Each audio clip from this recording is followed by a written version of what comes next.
कल हमने कारक के बारे में शुरू किया था। कारक किसे कहते हैं? कारक जो शब्द किसी शब्द से क्रिया का संबंध बताते हैं उन्हें हम कारक चिन्ह कहते हैं, और कारक चिन्ह से पहले वाला जो शब्द होता है वो कारक कहलाता है। ठीक है, इसमें हमने देखा था कि कारक चिन्ह को हम परसर्ग या विभक्ति के नाम से भी जानते हैं। कारक मुख्यतः 8 प्रकार के होते हैं, जिसमें कर्ता, कर्म, करण, संप्रदान, अपादान, संबंध और अधिकरण, संबोधन। हमने जो कल पढ़ा था कर्ता और कर्म, कर्ता, कर्म और करण के बारे में पढ़ लिया था। आज हम इसमें पढ़ेंगे संप्रदान।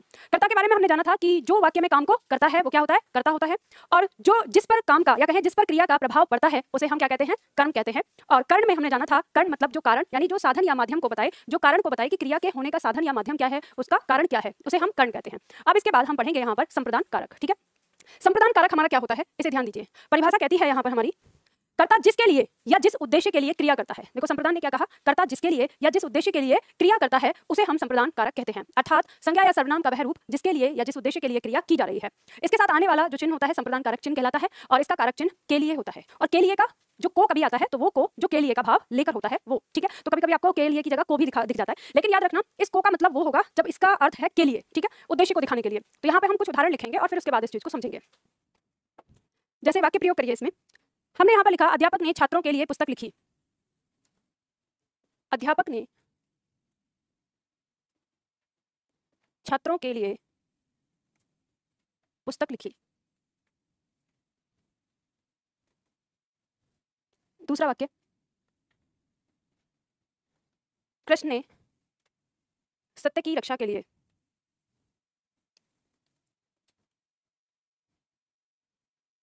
दुष्टों को मारा। तीसरा, दीपक ने बांटने को मिठाई खरीदी।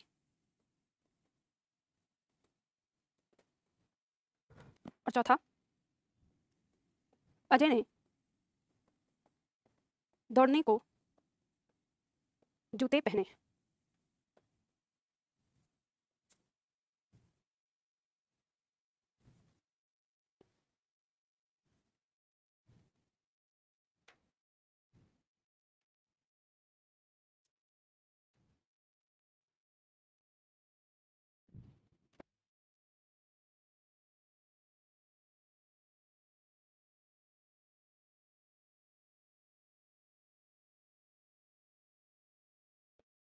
ठीक है, तो यहाँ पे हमने 4 वाक्य लिए हैं। अब हम समझेंगे, हमें एक बात समझ में आई कि संप्रदान जो है वो हमारा क्या दिखा रहा है? उद्देश्य को दिखा रहा है, यानी क्रिया जिस उद्देश्य से हो रही है वो क्या होगा? संप्रदान होगा। तो अध्यापक ने छात्रों के लिए पुस्तक लिखी, यहाँ पे हम देखेंगे क्रिया क्या है? लिखना। तो ये जो लिखना हुआ है ये पुस्तक को लिखा गया है, यानी क्या लिखी गई? पुस्तक लिखी गई। तो पुस्तक क्या है? उसका कर्म है, लेकिन उसका उद्देश्य क्या है? पुस्तक किसके लिए लिखी गई है? छात्रों के लिए लिखी गई है। अब मान लो अगर आप इसे ये कहें कि अध्यापक ने छात्रों को पुस्तक लिखी, तो ये वाक्य अटपटा लगेगा कि नहीं? कि छात्रों को मतलब अध्यापक ने छात्रों को पुस्तक लिखी, अगर ऐसे लिखें, यानी अगर हम ये कहें कि हर को का मतलब क्या होता है? के लिए, अगर हम ऐसे देखें तो बिल्कुल अटपटा रहेगा। यहाँ क्या होना चाहिए? सटीक शब्द के लिए। तो यहाँ हमें पता चलता है कि ये हमारा क्या है? संप्रदान है। ठीक है, उद्देश्य क्या है पुस्तक के लिखने का? छात्र उद्देश्य, क्योंकि वो छात्रों को पढ़नी है। कृष्ण ने सत्य की रक्षा के लिए दुष्टों को मारा। तो यहाँ पर हम देखेंगे कि संप्रदान हमारा क्या है? रक्षा के लिए, क्योंकि के लिए से पहले आ रहा है, के लिए ही आएगा। काम क्या हुआ है? मारने का काम किया है, और मारने का उद्देश्य क्या है? रक्षा करना है। किसकी? सत्य की। ठीक है, तो यानी हमें यहाँ पे जो क्रिया है, इस क्रिया के होने का जो उद्देश्य है वो क्या है? रक्षा है। अब यहाँ देखते हैं, दीपक ने बांटने को मिठाई खरीदी। तो अब हम यहाँ देखेंगे कि मिठाई खरीदी गई है, जो खरीदने का काम हुआ है वो किसके लिए हुआ है? बांटने के लिए। तो यहाँ पर ये जो को है, ध्यान देना, जब भी कभी आपको को पता करना हो कि ये उद्देश्य है हमारा या फिर ये कर्म है या संप्रदान, तो आप इस को की जगह के लिए रख लो। अगर के लिए से भाव बिल्कुल जस का तस रहता है, बल्कि बढ़िया लगता है, तो वो को हमारा क्या होगा? संप्रदान कहलाएगा। और अगर भाव चेंज हो जाता है तो फिर वो हमारा क्या होता है? कर्म होता है। तो जैसे हम देखें, दीपक ने बांटने के लिए मिठाई खरीदी, वाक्य और क्या हो गया? सटीक हो गया। तो यानी यहाँ पर बांटने जो है वो क्या है? हमारा संप्रदान है। इसी तरह से अजय ने दौड़ने को जूते पहने, तो यहाँ अगर हम इसको की जगह के लिए रखकर देखें तो अजय ने दौड़ने के लिए जूते पहने, और ज्यादा सटीक हो जाता है। पर हम ऐसे आम बोलचाल में बोलते हैं इसको कि अजय ने दौड़ने को जूते पहने, दीपक ने बांटने को मिठाई खाई बोल रही हूँ। मतलब अगर हम ये कहें कि मिठाई, दीपक ने खाने के लिए मिठाई खरीदी या खाने को मिठाई खरीदी, अगर हम सीधे ऐसे कहते हैं कि दीपक ने मिठाई खरीदी, तो हमें क्या समझ में आता है? कि मिठाई को तो खाना ही है, तो उस समय हमें एक उद्देश्य समझ में आता है, तो हम इसे बोलने की जरूरत नहीं। लेकिन जब हमने स्पेशली लिखा है उसमें बांटने को, तो इसका मतलब क्या है? कि वो उस मिठाई का जो पहला उद्देश्य है खाना, वो नहीं है। उसका उद्देश्य क्या है? वहां पर बांटना है। तो स्पष्ट रूप से वो लिखा गया है। तो जब भी आपका कभी संप्रदान इस तरह से आए तो आपको इस बात का ध्यान रखना होता है। जैसे मान लीजिए आपकी परीक्षा में दिया गया था कि हरि मोहन को रुपए देता है।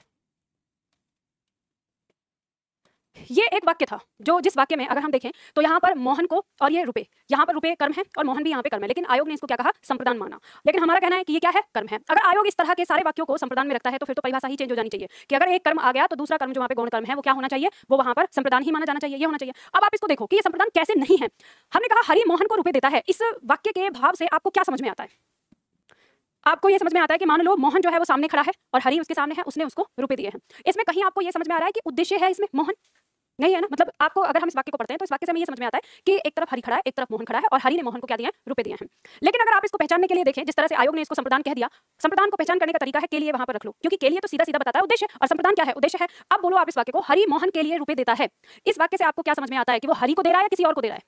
ये समझ में ऐसा लगता है ना कि किसी और को दे रहा है, लेकिन उद्देश्य क्या है? हरी को देने का है। तो यहाँ पे वाक्य क्या होता है? एकदम से चेंज हो जाता है। बस यही अंतर होता है, और यही अंतर मुझे समझ में नहीं आता आयोग ने पता नहीं क्यों उसको इस तरह से दिया। अब हम ऐसे ही कहें कि मान लो वाक्य है हमारा कि अध्यापक ने छात्रों को हिंदी पढ़ाई। ये वाक्य हमने लिखा। अब इस वाक्य में देखो, अगर हम यहाँ देखें तो हिंदी, ये हमारा क्या है? ये कर्म है। क्या पढ़ाई? हिंदी पढ़ाई। किसको पढ़ाई? छात्रों को पढ़ाई। तो इससे साफ समझ में आता है कि अध्यापक भी वही है और छात्र भी वही है, और अध्यापक छात्रों को क्या कर रहे हैं? हिंदी पढ़ा रहे हैं। लेकिन अगर इसी तरह से हम इसके स्थान पर ये रख दें तो क्या होगा? अध्यापक ने छात्रों के लिए हिंदी पढ़ाई। अब आपको नहीं लगता कि ये भाव ही बदल गया कि छात्रों के लिए हिंदी पढ़ाई? अब ये कोई गारंटी नहीं है कि वो छात्रों को पढ़ाई कि नहीं पढ़ाई, बस क्या दिख रहा है कि वो उद्देश्य को दिखा रहा है। तो इस तरह से जैसे अब ये वाक्य का भाव बदला है, वैसे ही जब हम कर्म को संप्रदान कह देते हैं तो वाक्य का क्या होता है? भाव बदल जाता है। जब वाक्य का भाव बदल रहा है के लिए लगाकर, तो आप समझ जाओ कि वहां उस को का मतलब क्या है? उस को का मतलब वहां पर कर्म ही है, वो संप्रदान नहीं है। लेकिन जब हमने दूसरा देखा था कि जैसे हमने कहा अजय ने दौड़ने को जूते पहने, तो आप चाहे दौड़ने को लिखें चाहे दौड़ने के लिए लिखें, उसका भाव जो है वो वही का वही रहता है कि उसका उद्देश्य क्या है? उसका उद्देश्य दौड़ना, इसलिए वो जूते पहन रहा है। तो ये अंतर होता है संप्रदान में और कर्म में। ठीक है, तो इस चीज को ध्यान रखिए। अभी तक हमने जितनी भी किताबों में पढ़ा, हमने यही पढ़ा कि दो कर्म हमारे आ जाते हैं ये। ठीक है, तो ये अंतर है। हाँ बोलो। इसको अगर हम संप्रदान बनाते मान हम लिखेंगे कि हरि मोहन के लिए रुपए देता है। अब हमें ये नहीं पता है कि वो दूसरा कर्म कौन सा है जिसको वो रुपए देता है। हमें तो ये बात समझ में आ रहा है कि वो रुपए देता है, और किसके लिए दे रहा है? मोहन के लिए दे रहा है। लेकिन जब हम ऐसे बोल रहे हैं को कारक चिन्ह के साथ, तो हमें पता चल रहा है कि हरि मोहन को रुपए देता है, मतलब मोहन के ही हाथ में दे रहा है। तो ये जो भाव हमें आ रहा है, तो इससे हमें पता चलता है, हम कहेंगे क्या देता है? रुपए देता है। किसको देता है? मोहन को देता है। और अगर हम ये पूछेंगे किसके लिए देता है, तो फिर दूसरा आएगा कि अब यहाँ किसके लिए से मोहन नहीं आएगा। अगर आप ये पूछे कि किसके लिए रुपए देता है, तो यहाँ है ही नहीं। आप क्या कहेंगे? यहाँ वो उद्देश्य है ही नहीं, क्योंकि किसको देता है? मोहन को देता है। ये तो कर्म आ रहा है हमारे सामने। अब मान लो अगर ऐसे होता कि हरि मोहन के लिए सुरेश को रुपए देता है, तो हमें पता चलता है कि अब यहाँ पे क्या कर रहा है? वो सुरेश को दे रहा है, लेकिन उद्देश्य क्या है? मोहन है। तो जब भी कभी इस तरह का आएगा, जैसे मान लो एक वाक्य आता है कि राजा गरीबों के लिए कंबल बांटता है, राजा गरीबों को कंबल बांटता है, तो ऐसे कहा कि राजा गरीबों को कंबल बांटता है, तो यहाँ हम देखेंगे कि अब हमें ये नहीं पता कि वो डायरेक्ट गरीबों को दे रहा है या किसी और दूसरे को दे दिया है। उद्देश्य क्या है वाक्य के अंदर? हाँ, तो इसमें भी तो कर्म कारक ही होगा, क्योंकि वही यही बात है ना कि आयोग संप्रदान मान रहा है इसको। हरि मोहन अपनी बहन को पुस्तक देता है, तो ये भी संप्रदान ही माना है। तो आप ऐसा करिए कि फिर इसे संप्रदान ही लगाइए जब तक कि इसमें नया सुधार नहीं होता है, क्योंकि मेरे दृष्टिकोण से बिल्कुल गलत है।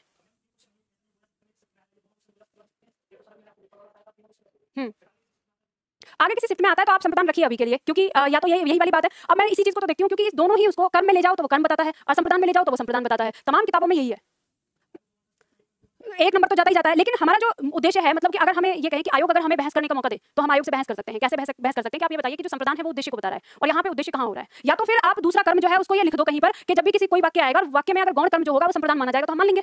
हम फिर उस समय क्या करेंगे कि सीधे सीधे छात्रों को बताएंगे कि एक कर्म आ गया आपका, तो दूसरा कर्म जो आएगा आपको उसे क्या मानना है? सीधा संप्रदान मानना है। लेकिन ऐसे भी तो नहीं। मान लो हमने कहा कि हरि अपनी बहन को पुस्तक देता है, तो अपनी बहन को पुस्तक देता है, आप खुद ये देखो कि वहाँ पे बहन स्पष्ट शायद सामने है, तभी तो वो पुस्तक दे रहा है वहाँ पर, और जो वहाँ पे प्रत्यक्ष है तो वो तो कर्म में ही आता है, उद्देश्य थोड़ी नहीं है। अब इसमें कैसे पता चलेगा कि बहन, मान लो बहन नहीं पढ़ती हो, उसने सिर्फ उसे पढ़ने के लिए दी है, उद्देश्य तो स्पष्ट नहीं हो रहा ना। तो जैसे हमने कहा कि दीपक ने बांटने को मिठाई खरीदी, तो इसमें तो यहाँ उद्देश्य स्पष्ट हो रहा है, इस को तो हम के लिए मान सकते हैं। लेकिन जैसे हम ये कहें कि हरि अपनी बहन के लिए पुस्तक देता है, तो अपनी बहन के लिए पुस्तक देता है, अपनी बहन के लिए पुस्तक खरीदता है, अगर हम देखेंगे तो उद्देश्य तो वहाँ पे स्पष्ट हो रहा है कि यानी जो उसके खरीदने का उद्देश्य वो क्या है? उसकी बहन है। बात ये दरअसल ये है कि वाक्य प्रयोग सही ढंग से करते नहीं है। वाक्य प्रयोग सही ढंग से करते नहीं तो हमें ये चीज समझ में नहीं आती। अब यहीं पे कंफ्यूजन हो जाता है।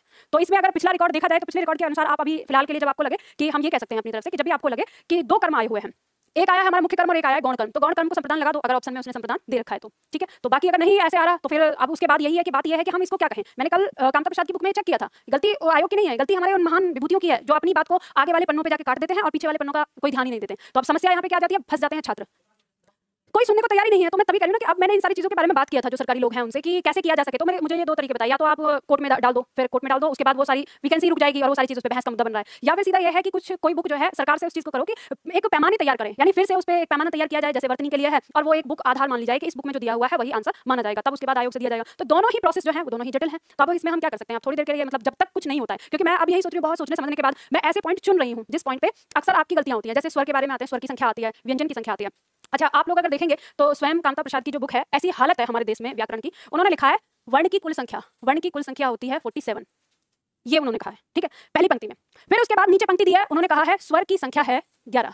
ठीक, फिर उससे अगली नीचे इस पंक्ति में उन्होंने लिखा है कि व्यंजन की संख्या होती है 33, ठीक है, और उसके बाद, अरे सॉरी ये वाला नहीं, ये बोला उन्होंने 43, इसमें इसकी संख्या दी है 43, ठीक है, और ये इस तरह से दिया। तो हमारे अगर हम इन दोनों को ही काउंट करें तो इन दोनों की ही काउंटिंग कितनी हो गई 44, तो इनका ये वाला जो लिखा हुआ है ये क्रॉस हो जाता है पहले पॉइंट पर। फिर उन्होंने अगली पंक्ति में लिखा है कि दो वर्ण हैं जो हमारे अयोगवाह में आते हैं, तो अयोगवाह में उन्होंने 2 को माना है। अब अयोगवाह में 2 हो गए तो अगर हम इसे जोड़ेंगे तो 46 हो गया। फिर उसके बाद उन्होंने संयुक्त वर्ण माने हैं कि संयुक्त वर्ण के अंदर उन्होंने 2 माने हैं, ठीक है, संयुक्त वर्ण में उन्होंने 2 माने, कौन कौन से, एक छ और एक ग, इन दोनों को। हालांकि मेरा मानना यही है, मैं भी यही मानती हूँ कि ये 2 ही वर्ण हैं अगर हम देखें हिंदी के अंदर संयुक्त वर्ण में। फिर उसके बाद उन्होंने द्विगुण व्यंजन की बात करी है कि द्विगुण व्यंजन है, ये इनकी संख्या दी है 2। तो अब आप लगाओ इसके बाद कि 44 में अगर हम ये 2 कहेंगे तो 46 हो गया, और फिर उसके बाद हो गया 48, और ये 2 लगा के कुल कितनी संख्या हो गई 50 हो जाती है, ठीक। तो 50 संख्या हमारे वर्णों की आ गई। अब कुल संख्या ये दे रहे हैं कि ये होती है, अब क्या करूं, कामता प्रसाद गुरुजी ने कह दिया। अब मैं इस तरह की चीज को मैं सोचती हूँ या तो ये टाइपिंग मिस्टेक है, और ये टाइपिंग मिस्टेक उस जमाने में हो गई है भाई, पहले टाइपराइटर हुआ करते थे, उनसे लिखा जाता, हो सकता है गलती से तब गई हो, और ये टाइपिंग मिस्टेक ऐसी बनी हुई है क्योंकि इस तरह के हालात हैं कि टाइपिंग मिस्टेक को भी कोई सही नहीं कर सकता। उन्हें लगता है ये लिख गया तो बस ये अमर हो गया, अब इसे नहीं वो किया जा सकता, खत्म नहीं किया जा सकता। तो आप खुद ही सोचो कि जब आप संख्या लिखते जा रहे हैं और उसी लाइन में और उसी पेज पे है, आप देखना ये 40 से शुरू होता है, आप ऑनलाइन भी देख सकते हैं, कामता प्रसाद की बुक डाउनलोड करके, उसमें आपको पता चल जाएगा, वहाँ पे दिया हुआ है, ऐसे लिखा हुआ है उन्होंने, इस तरह की चीज दी रखी है। तो आप क्या करेंगे, इतनी तमाम गलतियां। तो ऐसे कई सारे पॉइंट हैं जो मैंने अपने पास रखे हुए हैं कि इन पॉइंट पर ये देखना है कि कम से कम एक विचार तो बने। माना कि हिंदी व्याकरण है, सब अपने अलग अलग तरीके से पढ़ाते हैं, तो अलग अलग पढ़ाते हैं, जो फैक्ट की चीजें हैं उन्हें तो कम से कम एक रखें। मान लो संज्ञा है तो संज्ञा की परिभाषा तो एक रहे, जो संज्ञा शब्द है वो तो एक रहे, कि कम से कम बच्चे अगर किसी भी बुक से पढ़ें तो वो चीज हो जाए। लेकिन ये है कि होता ऐसा है ही नहीं, हालात ही नहीं है हमारे देश के। तो अब इसमें आप तब तक के लिए ऐसा समझ लो, यहाँ मैंने ये बता दिया, जब तक इस तरह की स्थिति रहे तो आप ऐसा मान लो कि अगर किसी वाक्य के अंदर आपको दिख रहा है 2 कर्म आ रहे हैं, तो जो गौण कर्म है को के साथ आ रहा है और उसने पूछा है उसी को स्पेशल करके कि इसमें कौन सा कारक है, तो आप उसको संप्रदान कारक मान लो, क्योंकि पिछला रिकॉर्ड देखने के बाद हमें यही लगता है कि हमें वो मानना पड़ेगा, नहीं तो 1 नंबर जाएगा, क्योंकि इसने फिर से कितनी भी अर्जी लगाए हैं वो करें उसमें माना ही नहीं है। और जबकि सबसे बड़ी बात यह है कि इस बार सारे टीचर ने कहा है, सारे टीचर ने ये बात बोली है कि इसमें कर्म ही होना चाहिए, और कई सारी किताबें तो क्लियर लिखती भी हैं, जैसे पृथ्वीनाथ पांडे उन्होंने भी लिखा है उन सारी चीजों को, लेकिन माना ही नहीं गया है। तो ऐसी सिचुएशन जहां आती है तो वहां आप संप्रदान रख सकते हैं, ठीक है। अब इसके बाद हम देखते हैं पॉइंट नंबर 5। पॉइंट नंबर 5 हमारा कहता है अपादान कारक। अपादान कारक हमारा क्या कहता है, वाक्य में जिस स्थान या वस्तु से किसी व्यक्ति या वस्तु की पृथकता, पृथकता का मतलब क्या होता है, अलग होना, ठीक है, अथवा तुलना का बोध होता है, उसे अपादान कारक कहते हैं। अब इसमें आपको क्या समझना है, जो अपादान है, अपादान कारक के लिए आपको समझना है कि एक पॉइंट तो आएगा जहां पर तुलना का बोध होता है, ठीक है, जहां तुलना हो रही है, और दूसरा आएगा अलग होना। अलग होना का मतलब हो जाता है अलग होने या पास होने, दोनों इसमें आ जाएंगे, ठीक है। किसी चीज को आपको दिखे कि अलग नहीं हो रही है, पास भी हो रही है, तो भी वहां पर क्या होगा, अपादान होगा। इसका कारक चिन्ह जो होता है वो से होता है। तो अब सवाल ये आएगा कि जो हमारा करण कारक है, करण कारक से ये कैसे अलग होगा, करण कारक अलग और ये अलग, दोनों में से आ रहा है। तो वैसे तो मैंने आपको एक ट्रिक बताई दी है कि के द्वारा वाला जहां पे सटीक बैठ जाए वो हमारा क्या होगा, करण, और उसके अलावा जो कुछ भी बचेगा वो सबका सब क्या होगा, अपादान। लेकिन एक चीज ध्यान रखना, बस वो कर्ता के साथ नहीं होना चाहिए, ठीक है, कर्ता के साथ से कारक चिन्ह नहीं होना चाहिए। अगर कर्ता के साथ होता है तो वो कुछ और ही होगा। वाक्य प्रयोग करिए, इसमें लिखिए। चलो तो देखो यहाँ पे हमारा दिया हुआ उदाहरण लिखना है, वह अभी दिल्ली से नहीं लौटा है, वह अभी दिल्ली से नहीं लौटा है। दूसरा वाक्य लिखो, उसकी बहन मुझसे डरती है। दूसरा, पेड़ से पत्ता गिरता है।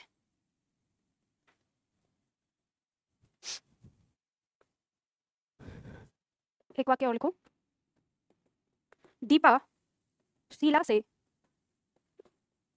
लंबी है।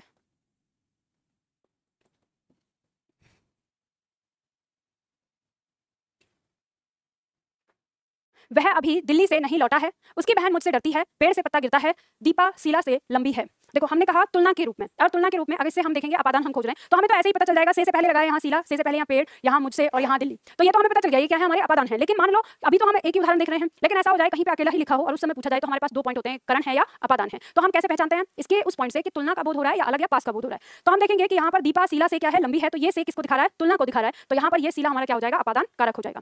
पेड़ से पत्ता गिरता है, यानी जो ये पत्ता है ये किससे अलग हो गया, पेड़ से अलग हो गया, तो अलग होने का बोध दिखा रहा है, तो यहाँ पर ये पेड़ से हमारा क्या हो जाएगा, अपादान हो जाएगा, ठीक है। उसी तरह से उसकी बहन मुझसे डरती है, तो यहाँ मुझसे आ गया, आप कैसे पता करेंगे, आपके पास 2 तरीके हैं। एक तो से की जगह आपके द्वारा लगाकर देखो, तो आपके जैसे ही अगर वाक्य का भाव अटपटा हो जाए तो वो क्या होगा, अपादान हो जाएगा, कि उसकी बहन मुझके द्वारा डरती है या मेरे द्वारा डरती है, ऐसे कहेंगे तो क्या हो गया, अटपटा हो गया, ठीक है। नहीं तो दूसरा तरीका है कि जब हम कहेंगे उसकी बहन मुझसे डरती है तो वो पास आएगी कि दूर जाएगी, तो दूर जाएगी, अलग होगी, तो अलग का भाव आ रहा है इसमें, तो इस तरह से हम ये देख सकते हैं, ठीक है। अब मान लो कभी कभी कुछ छात्र होते हैं जो कहते हैं कि मैम ऐसा अगर हो जाए कि उसकी बहन मुझसे प्यार करती है तब तो दूर नहीं जाएगी, तब तो पास आएगी। तो ध्यान रखना, जिसमें अलग होना छिपाए तो उसमें पास होना छिपाए, और जिसमें पास होना छिपाए उसमें अलग होना छिपाए। तो अगर हम कहेंगे उसकी बहन मुझसे प्यार करती है तो प्यार करती है तो उसमें भी पास आएगी, पास आएगी तो दूर भी जा सकती है, यानी दूर होने का बोध है। तो जहां अलग होने का मतलब है कभी ना कभी वो पास है तब वो अलग हुआ है, और जब हम कहें कि पास होना तो कभी ना कभी वो अलग है, तब वो पास हुआ है। ठीक है, तो इस तरह से दोनों बोध होते हैं इसमें। वह अभी दिल्ली से नहीं लौटा है, इस तरह का वाक्य आ जाए कि वह अभी दिल्ली से नहीं लौटा है, आप कहेंगे कि मैम अभी दिल्ली से अलग तो नहीं हुआ है, तो आपके पास ये तरीका भी है कि जब अलग नहीं हुआ है तो कभी ना कभी अलग तो होगा ही, या फिर आप ये कहें कि जो नेगेटिव आपका शब्द है इसको हटा दें। जब आप इसको हटाएंगे तो वह अभी दिल्ली से लौटा है, इससे हमें पता चल गया कि क्या हो रहा है, अलग हो रहा है। ठीक है, तो इस तरह से हमें पता चल जाएगा कि ये क्या है, हमारा अपादान। नहीं तो सबसे सरल और सबसे बेहतर तरीका जो है वो क्या है, के द्वारा। के द्वारा लगाइए, अगर आपको बिल्कुल भाव बिल्कुल जस का तस दिखे तो मतलब वो करण कारक, और अगर भाव में परिवर्तन आ जाए, अटपटा लग जाए तो क्या हो जाएगा, वो अपादान। जैसे देख सकते हैं दीपा शीला के द्वारा लंबी है, बदल गया, इसका मतलब ये अपादान। पेड़ के द्वारा पत्ता गिरता है तो ये भी क्या हो गया, बदल गया एकदम से, कि वो भाव नहीं है तो ये हट जाएगा। इसी तरह वह अभी दिल्ली के द्वारा नहीं लौटा है तो भाव एकदम से बदल गया, तो इसका मतलब क्या है, अपादान। समझ गए? अब हमने यहाँ पे देखा करण और कारक जो देखे हैं, करण कारक और अपादान कारक, इन दोनों में क्या अंतर होता है। तो वही बात आपको समझाई गई है कि करण कारक कारण, माध्यम और साधन को दिखाता है, ठीक है, करण, और अपादान कारक दूर और पास होना और तुलना का बोध कराता है। ठीक है, दोनों में ये अंतर होता है, इससे हमें पता चल जाएगा। उदाहरण के तौर पर हम यहाँ पे लिख लेंगे, जैसे वाक्य प्रयोग करते हैं, हमें कहेंगे कि दीपक बस से स्कूल गया। दूसरा वाक्य, दीपक गांव से स्कूल गया।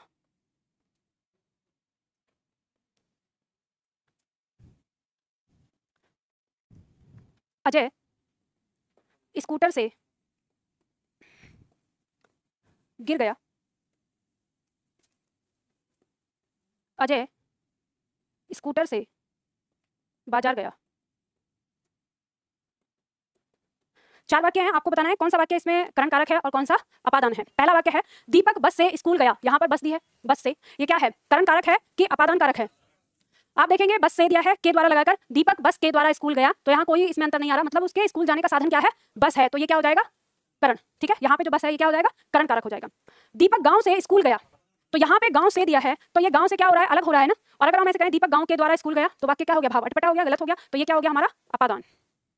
ठीक है, अजय स्कूटर से गिर गया, तो यहाँ पे स्कूटर से, और फिर अजय स्कूटर से बाजार गया, तो स्कूटर से जब गिर गया तो स्कूटर से क्या हुआ, अलग हुआ, तो ये क्या हो जाएगा, अपादान हो जाएगा। और अजय स्कूटर के द्वारा बाजार गया, तो ये क्या हो गया, साधन को दिखा रहा है, तो क्या हो जाएगा, ये करण हो जाएगा। अब आपको अंतर समझ में आ जाएगा। देखो जब उस समय आप करते थे, जैसे मान लो अगर ये दिया है स्कूटर से अगर हम इन दोनों में अंतर नहीं करते तो हमें दोनों एक ही लग रहा था ना, कि स्कूटर से आया और वहां स्कूटर से आया, तो आपको समझ में आ गया कि किस तरह से बदलता है ये। ठीक, चलो आगे बढ़ते हैं, ये हो गया, मिटा दूं। इसके बाद आता है हमारा संबंध कारक। संबंध कारक हमारा क्या कहता है, वाक्य में जिस संज्ञा या सर्वनाम से किसी व्यक्ति या वस्तु या पदार्थ का किसी दूसरे व्यक्ति या वस्तु या पदार्थ से संबंध प्रकट होता है उसे हम संबंध कारक कहते हैं। इसके साथ आने वाला चिन्ह संबंध कारक चिन्ह कहलाता है, और इसका कारक चिन्ह का, की, के, रा, री, रे और ना, नी, ने होता है। ठीक है, आपको ये पता है ये जो का है ये एक वचन पुल्लिंग है। ठीक है, क्या है, एक वचन पुल्लिंग, और ये जो के है ये बहुवचन पुल्लिंग है। ठीक है, ये क्या है, बहुवचन पुल्लिंग, और जो की दिया है ये क्या है, ये एक वचन और बहुवचन दोनों का स्त्रीलिंग है। ठीक है, क्या है, स्त्रीलिंग। अब दूसरा पॉइंट, ये रा, री, रे, ना, नी, ने आपको पता है कब आता है, या ये कभी दिखाई नहीं दिया आपको, पढ़ते हैं, दिखाई दिया है कहाँ होता है, ध्यान देना, सर्वनाम के साथ जब आप लिखते हो मेरा, मेरी, मेरे, तो ये क्या हो गया, रा, री, रे। ठीक है, और ये क्या है, मेरा, मेरी, मेरे, अब जब दिखाते हो तो किसी से संबंधित होता है ना। ठीक, अब जैसे अपना, अपनी और अपने, तो ये क्या हो गया, ना, नी, ने। बात समझ में आ गया। जब हम अपना, अपनी, अपने कहते हैं तो वो किसमें आ जाता है, हमारा संबंध कारक के अंदर आ जाता है। वाक्य प्रयोग करो, इसमें लिखो संबंध कारक इसमें। जैसे मान लो हम लिखते हैं उस नदी के किनारे, उस नदी के किनारे अधिक वृक्ष हैं, उस नदी के किनारे अधिक वृक्ष हैं। ठीक है, दीपा का बेटा विदेश गया है, दीपा का बेटा विदेश गया है। तीसरा, रोहन की बहन कक्षा में प्रथम आई है।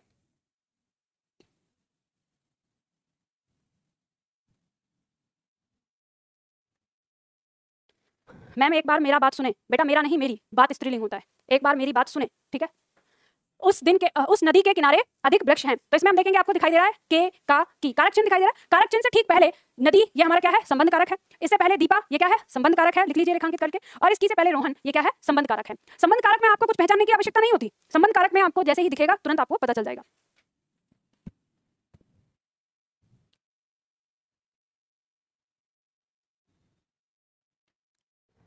समझ में आ गया, मिटा दूं इसको। अगला पॉइंट आता है हमारा अधिकरण। अधिकरण कारक हमारा क्या कहता है? वाक्य में क्रिया का आधार, आश्रय या समय जिस पद से व्यक्त होता है उसे अधिकरण कहते हैं।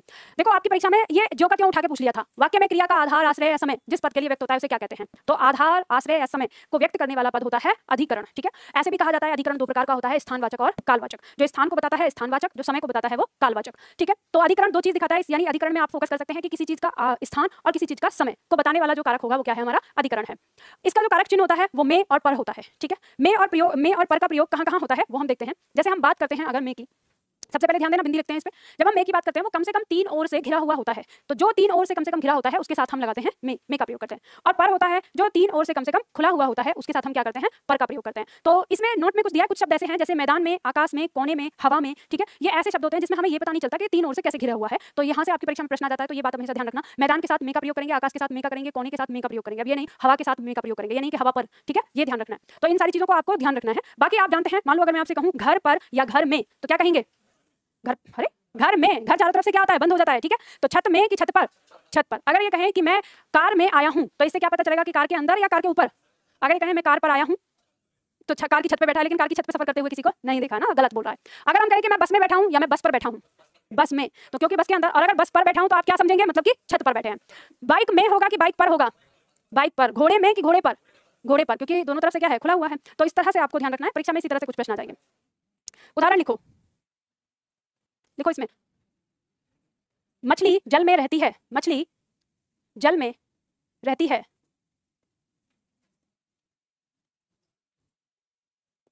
पेड़ पर चिड़िया बैठी है,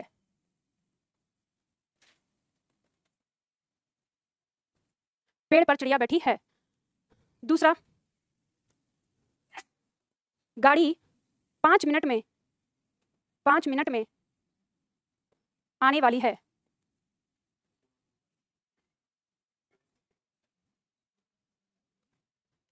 मछली जल में रहती है, पेड़ पर चिड़िया बैठी है, गाड़ी 5 मिनट में आने वाली है। तो हम देखेंगे यहाँ पर जल में, पेड़ पर और मिनट में। तो ये जल में किसको दिखा रहा है? स्थान को दिखा रहा है, तो इसलिए हमने में का प्रयोग किया है। तो यहाँ पर क्या है? हमारा अधिकरण है। ठीक है, जैसे हम बात करें पेड़ पर, तो ये फिर चिड़िया के बैठने के स्थान को दिखा रहा है, तो ये क्या हो जाएगा? अधिकरण हो जाएगा। गाड़ी 5 मिनट में आने वाली है, तो ये मिनट किसको दिखा रहा है? समय को दिखा रहा है, तो ये क्या हो जाएगा? अधिकरण हो जाएगा। तो आसानी से पहचान सकते हैं, यानी जब भी स्थान और समय की बात होगी वो क्या होगा? हमारा अधिकरण। जैसे अगर हमने कहा कि आकाश, वर्षा ऋतु में आकाश में बादल छाए रहते हैं, देख लो इसे, वर्षा ऋतु में, वर्षा ऋतु, ठीक है, री आएगा, ये वो ऋतु नहीं हो, कभी र लिख दें, ऋतु। ठीक है, वर्षा ऋतु में आकाश में बादल छाए रहते हैं। ऑनलाइन में छात्र ने पूछा है कि पुस्तक मेज में रखी है या मेज पर रखी है? मेज पर। ठीक है, मेज में कहाँ? अंदर चारों तरफ से थोड़ी ना बंद होगी। अगर मेज की ड्रॉर में रखी है तो कहेंगे आप कि मेज में रखी है ना। आगे चिड़िया वाले में पर होगा या में, तो चिड़िया पेड़ में बैठी है कि पेड़ पर बैठी है? पेड़ पर। अब आप कहेंगे कि वो तो पत्तियों से घिरा रहेगा, तो पत्तियों से घिरा रहने का मतलब नहीं है, पेड़ के लिए पर का प्रयोग होगा। ठीक है, इस बात का ध्यान रखना। क्या? अरे वो उस चीज के लिए जगह नहीं है, वो दूसरा होगा, अभी आगे शून्य अधिकरण कारक के लिए होगा, लिखा हुआ है शायद आपका। देखो शून्य अधिकरण कारक किस तरह से होता है, जैसे उदाहरण दिया है, दीपक अगले साल घर जाएगा। अब यहाँ पे दिया है तो दीपक अगले साल घर जाएगा, तो हम देखेंगे अगले साल ये समय को दिखा रहा है और घर जो है ये स्थान को दिखा रहा है। तो दोनों के साथ ही कोई कारक चिन्ह नहीं आया, लेकिन अगर आपसे कोई पूछे कि ये कौन सा अधिकरण है, तो आप पहचान लेंगे कि स्थान को दिखा रहा है और समय को। तुम घर घर क्यों घूम रहे थे, तो तुम घर घर क्यों घूम रहे थे, तो ये किसको दिखा रहा है? स्थान को दिखा रहा है। तो कोई कारक चिन्ह नहीं आया, तो ये हमारा क्या हो जाएगा? शून्य अधिकरण कारक हो जाएगा। इस जगह पूर्ण शांति है, जगह, ठीक है, स्थान को बता रहा है। राजीव ने कल शाम मोहन को पीटा, तो यहाँ पर कल शाम ये किसको दिखा रहा है? समय को बता रहा है। ठीक है, कोई कारक चिन्ह नहीं है, तो ये समय को दिखा रहा है, तो अधिकरण हो जाएगा। और अगर हमसे ये पूछा जाए कि इसमें क्रिया विशेषण कौन सी है, अगर क्रिया दिखाई जाए, सॉरी इसमें आ जाए कि कालवाचक क्रिया विशेषण, तो उसमें हम कालवाचक में इसको रखेंगे। ठीक है, कल को, जो कल है ये कालवाचक में आ जाएगा, जो क्रिया कब हो रही है, पीटा हुआ है वो कल। ठीक है, और शाम जो है वो किसको दिखा रहा है? समय, यानी अधिकरण को। ठीक है, तो इस तरह से शून्य अधिकरण कारक चिन्ह हमारा हो जाता है जब ये आता है, कभी कभी इनका प्रयोग होता है। नेक्स्ट आता है इसके बाद हमारा संबोधन कारक, और संबोधन कारक बहुत आसानी से आप इसे समझ सकते हैं। संबोधन कारक कहता है संज्ञा के जिस पद से किसी को पुकारने, बुलाने, सावधान करने अथवा संबोधित करने का बोध होता है उसे संबोधन कारक कहते हैं। इसके साथ आने वाला चिन्ह संबोधन कारक चिन्ह कहलाता है तथा इसका कारक चिन्ह हे, अरे, सुनो, अजी आदि होता है। इसमें एक पॉइंट दिया है, संबोधन कारक का प्रयोग वाक्य में सबसे पहले होता है तथा इसका कारक चिन्ह कारक के पहले लगता है। अभी तक हमने देखा हर वाक्य के अंदर कारक पहले था और कारक चिन्ह बाद में था। उदाहरण देखते हैं हम यहाँ पर, जैसे मान लीजिए, हे प्रभु, हे प्रभु हम पर दया करो, हम पर दया करो। दूसरा वाक्य, अरे बच्चों,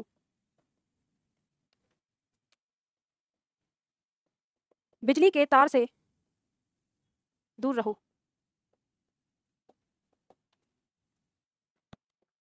हे प्रभु हम पर दया करो, और दूसरा अरे बच्चों बिजली के तार से दूर रहो। विस्मयादिबोधक चिन्ह दोनों जगह लगेगा। यहाँ पर हे ये क्या है, कारक चिन्ह है, और इसके तुरंत बाद ये लगा है इसका कारक है, ठीक है, संबोधन कारक है। अरे ये कारक चिन्ह है और इसके तुरंत बाद बच्चों ये क्या है, संबोधन कारक है, ठीक है, इसमें प्रयोग होता है, ये आप आसानी से पहचान सकते हैं।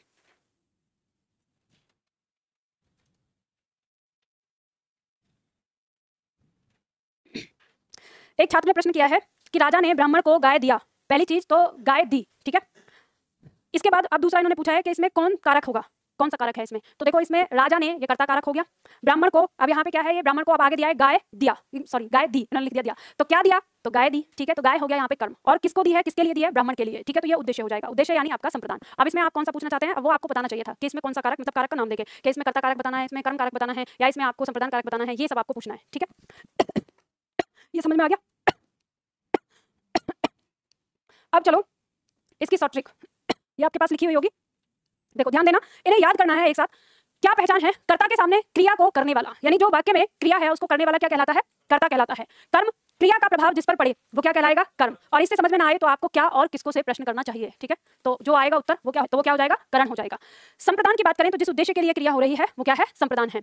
अपादान की बात करें तो क्रिया के माध्यम से अलग या पास होने का बोध होता है, जहां पर भी आपको अलग होना या पास होना या तुलना का बोध, तो आप इसे लिख सकते हैं अलग या पास या तुलना, ठीक है, इतना ट्रिक लिख सकते हैं इसमें। संबंध की बात करेंगे तो क्रिया के माध्यम से दो शब्दों में संबंध दिखाया जाएगा, यानी आपको देखना है जिनके बीच में काकी के, रारी रे, नानी ने जहां लगा हो, ये कारक चिन्ह से पहचान में आ जाएगा। संबंध कारक ऐसा है उसके स्थान पर कोई और अन्य कारक चिन्ह लगता भी नहीं है, गलती में भी नहीं लगता, मतलब अगर आप गलत वाक्य भी बोल रहे हैं तो वहां भी नहीं लगता। अधिकरण में क्रिया के स्थान अथवा समय का बोध करा जाता है, वहां पर क्या होता है, अधिकरण होता है। और संबोधन जिसे पुकारा जाए वहां पर क्या होता है, संबोधन होता है।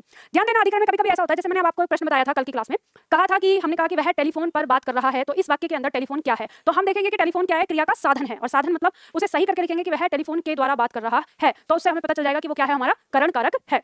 इसी तरह से अधिकरण में आ जाता है, मान लो हम कहते हैं कि बाजार में साप्ताहिक अवकाश सोमवार को रहता है, ऐसे लिखा है, वाक्य शुद्धिकरण के लिए आ गया, तो आप देखेंगे कि जो सोमवार दिया है, सोमवार क्या है, समय को बता रहा है। अब आप ये नहीं कह सकते कि सोमवार को रह सकता है, तो ये को क्या हो गया, संप्रदान होगा, कि को कर्म होगा, ना तो ये संप्रदान होगा ना ये कर्म होगा, क्योंकि वो गलत लिखा है वाक्य। होना क्या चाहिए कि बाजार में साप्ताहिक अवकाश सोमवार में रहता है, क्योंकि सोमवार क्या है, समय है, और समय के साथ में या पर का प्रयोग होना चाहिए, और समय के साथ पर का तो आता ही नहीं है, किसका होता है, में का प्रयोग होता है अधिकरण के लिए। तो इस तरह से आपकी परीक्षा में आजकल जो चलन चल रहा है वो ये है कि प्रश्न आपको वाक्य जो है वो गलत करके दे देता है, उसमें कोई और कारक चिन्ह लगा देता है, और फिर आपसे पूछेगा कि ये बताओ आप, तो आपको कारक चिन्ह से तो पहचानना है ही, लेकिन कारक चिन्ह के साथ साथ जो मैंने आपको पॉइंट बताई, यानी कर्ता काम को करने वाला, कर्म मतलब क्या और किसको से जो उत्तर आएगा, कर्म मतलब साधन और क्रिया को बताने वाला, संप्रदान उद्देश्य को बताने वाला, अपादान क्रिया को अलग करने वाला या क्रिया की तुलना करने वाला मतलब किसी शब्द से, और संबंध दो शब्दों के बीच में काकी के, रारी रे या नानी ने को बताने वाला, और अधिकरण स्थान और समय का बोध कराने वाला। तो ये हमारा क्या होता है, कारक होता है, और इस तरह से हमारा कारक यहाँ पर समाप्त हो जाता है। तो उम्मीद करती हूँ आप लोगों को अब इससे संबंधित जो प्रश्न है उसे करने में आसानी होगी। अब यहाँ पे इसके प्रश्न दिए हुए हैं, इसमें एक प्रश्न है जो आप लोगों को मुझे बता देना, बस ये जानना है मुझे कि आप लोग सीख गए हो कि नहीं सीखे हो।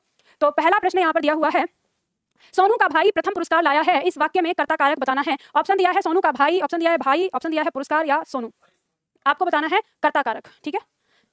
बताओ भाई में कितने छात्र हैं, हाथ उठाओ। ओके, और कोई दूसरा ऑप्शन, ऑनलाइन वाले छात्र बताओ जल्दी से फटाफट। ए ऑप्शन बता रहे हैं ऑनलाइन में, ए भाई सोनू दोनों आ गए, और क्या है, एक प्रश्न दिया है, एक भक्त अपने भगवान से असीम अनुग्रह अनुराग रखता है, में कौन सा कारक है। भाई मुझे एक बात समझ में नहीं आती, आप कारक का नाम बताओगे तभी कि बस ऐसे ही उठ दोगे कि कौन सा कारक है। अब यहाँ पे आप भगवान से कारक चिन्ह तो भगवान से लगा हुआ है, तो भगवान से आ जाएगा, अपादान आ जाएगा। अगर ऐसे, या तो आपको ये बताना पड़ेगा, एक ये बड़ा विचित्र सा होता है ना प्रश्न उठा के, अरे उसमें कर्ता कारक भी होगा, उसमें कर्म कारक भी होगा, उसमें दूसरा कोई और भी दे सकता है, ये तो बताना क्या, पूछना क्या चाहते हो, या तो ये कहो कि रेखांकित करो उसको। और वैसे भी आजकल आपके जो ऑनलाइन में आपको पेपर मिलते हैं ना, उनमें यही सब चल रहा है, उसमें ना तो अंडरलाइन करते हैं ना कुछ, उन्हें प्रश्न, ये उन्हें पता ही नहीं है कि प्रश्न क्या करना है, ये प्रश्न सही भी है कि नहीं है, बस प्रश्न करते हैं ना, मर्जी से आंसर दे दो उसमें, ठीक है। तो इन सब बातों को ध्यान में दिया करो। अब इसमें बहुत सारे आंसर दिए अलग अलग, कोई कह रहा भाई, कोई कह रहा डी, कोई कह रहा सी, कोई कह रहा बी, कोई कह रहा ए। देखो यहाँ पे बात हो रही है कर्ता की, और सबसे पहले आपको ये बात ध्यान देना है कि सोनू का भाई प्रथम पुरस्कार लाया है, पुरस्कार लाया है, लाने का काम किसने किया है, सोनू ने कि भाई ने, भाई ने, तो कर्ता कौन हो गया, भाई, तो भाई कहाँ है, बी में है, तो यही हो जाएगा। और सोनू जो बता रहे हैं कि सोनू, ये बताइए का दिया है कारक चिन्ह, इससे पहले वाला जो होगा वो क्या है, संबंध कारक है। जब संबंध कारक सोनू आ गया तो ये कट गया और ये कट गया, संबंध कारक पे तो ए और डी तो ऐसे ही कट जाएगा। अब वाक्य का कर्ता कौन बचा, भाई, तो इस बात को ध्यान रखिएगा। अब आपके दिमाग में आ रहा होगा, आधे सोचेंगे अरे मैम पुरस्कार तो सोनू का भाई तो ला रहा है, हम कहाँ गलत कर रहे हैं। तो ध्यान देना, काम को करने वाला सोनू नहीं है, काम को करने वाला कौन है, भाई। सोनू का तो भाई से क्या है, संबंध है, ठीक है, सोनू का भाई से क्या है, संबंध, तो सोनू संबंध हो गया, ठीक है, और कर्ता कौन हो गया, भाई। आगे दिया उपयुक्त वाक्य में क्रिया क्या है, लाया है। दूसरा उपयुक्त वाक्य में कर्म क्या है, पुरस्कार, क्या लाया है, पुरस्कार। इन फूलों का रंग बहुत सुहावना है, इस वाक्य में का किस कारक का चिन्ह है। अब इसमें तो कोई संदेह नहीं है, संबंध का की के, तो सीधा आ जाएगा संबंध कारक, ठीक है। इसी तरह से प्रश्न है, अब जैसे देखो ये पांचवा प्रश्न बताते हैं, साधुओं की संगति से बुद्धि सुधरती है, इस वाक्य में से किस कारक की विभक्ति है, ये बताना है। अच्छा, अपादान है, अलग होने का काम हो रहा है, पास होने का काम हो रहा है कि तुलना का बोध हो रहा है। बुद्धि सुधरती है का क्रिया क्या है, सुधरती है, सुधरने का कारण क्या है, माध्यम क्या है, संगति से। और आप इसे ऐसे भी देख सकते हैं, साधुओं की संगति के द्वारा बुद्धि सुधरती है, तो वाक्य के भाव पर कोई अंतर पड़ा नहीं। जब वाक्य के भाव पर अंतर नहीं पड़ा तो क्या हो जाएगा? कारण। फिर भी गलती कर दी, मतलब वही ढक के 3 बात। इतना 2 दिन से आपको गला फाड़ फाड़ के समझा रही हूँ, सबसे पहला प्रैक्टिकल करना चाहिए, पहले प्रैक्टिकल करना चाहिए था से की जगह के द्वारा रखकर। समझ रहे हैं? मुझे पता था कि आप लोग ऐसे करोगे, इसीलिए तुम लोगों से प्रश्न करवाया मैंने।